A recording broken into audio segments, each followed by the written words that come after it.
અમદાવાદ ખાતે ચિરીપાલ મિર્ચી ગ્રીન યોદ્ધા 2024નું આયોજન કરાયું.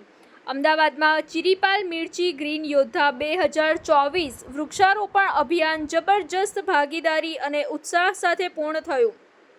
અમદાવાદના મેયર શ્રીમતી પ્રતિભાબેન જૈન તથા ચિરીપાલ ગ્રુપના રોનક ચિરીપાલની ઉપસ્થિતિએ આ કાર્યક્રમને શોભાવ્યો હતો.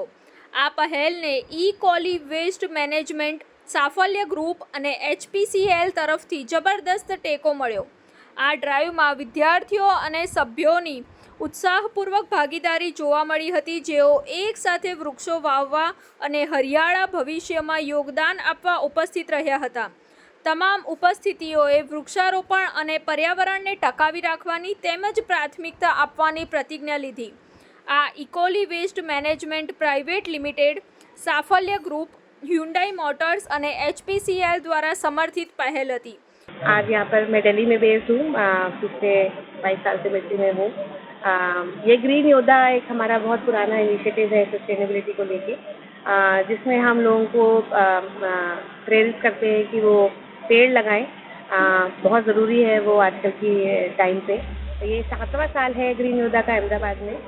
तकरीबन हर साल हम 50,000 से 60,000 पेड़ जो है वो सिटी में लगाते हैं. और इससे हम लोगों को बताना चाह रहे हैं कि climate change, sustainability, eco friendly चीज़ें ये कितनी ज़रूरी हैं आजकल के टाइम में, हमारे लिए भी, हमारे आने वाली जनरेशन्स के लिए भी.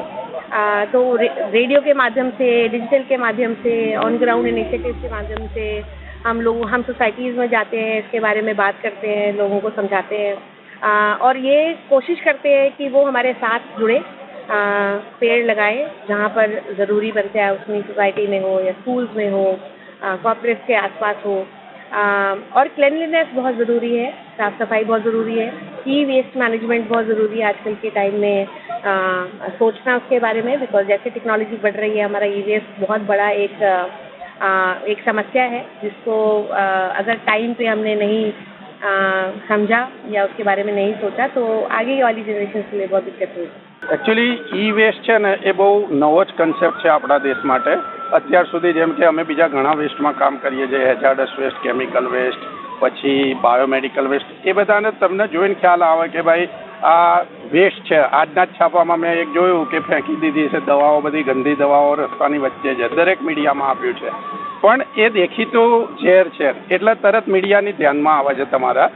પણ ઈ વેસ્ટ છે, અત્યારે અહીંયા 500 કોમ્પ્યુટર નાખી દીધા હશે અથવા 500 લેપટોપ નાખી દીધા હશે તો તમે કોઈ બોધર નહીં કરો, because you are not knowing about it. પણ એ જ વસ્તુ હવે જ્યારે ધીરે ધીરે આ રીતે તમે લોકો જાગૃતિ મીડિયા ફેલાવશે તો એના કારણે ખબર પડશે કે ખરેખર આ વધારે જોખમી છે. આજે આ કેબલ છે, 500 ટન કેબલ અત્યારે ભંગારિયા લઈ જશે, ખુલ્લામાં નાખી દેશે, કેરોસીન સળગાવીને સવારે જઈને અંદરથી તાંબુ અને એલ્યુમિનિયમ રિકવર કરશે તો આખી રાત જે ધુમાડો ગયો એમાં ડાયોક્સિન અને ફ્યુરાન નામનો ગેસ હોય જે ડાયરેક્ટ તમારા બ્લડમાં જાય અને બ્લડ કેન્સર થાય. આજુબાજુમાં જે સૂઈ ગયા છે એમને તો ખબર જ નથી કે ભાઈ હું ડાયોક્સિન ફ્યુરાન પી રહ્યો છું કે સૂંઘી રહ્યો છું. પણ કન્ટિન્યુઅસલી આ પ્રોસેસ થયા કરે તો એના કારણે લાંબા ગાળે બ્લડ કેન્સરની સંભાવના વધી જાય. આપણને એમ લાગશે કે આ તો વાયર પડી રહ્યો છે, એમાં શું. એટલે આ ઈ વેસ્ટ એક એવા પ્રકારનો કચરો છે કે જેના જોખમ એટલા ઘણા વધારે છે છતાં જનરલ પબ્લિકની નજરમાં નથી આવતું. એટલે આ પેલા ભૂત જેવું છે, બધા કહે કે આ ભૂત છે, ગભરાય, પણ જેણે જોયું હોય એ જ ગભરાય એમ. રિપોર્ટ સંજીવ રાજપૂત સાથે અમી ભટ્ટ શ્રોત્રિયા, TV9 ગુજરાત, અમદાવાદ. જોતા રહો TV9 ગુજરાત, નિર્ભય, નિષ્પક્ષ, નિરંતર.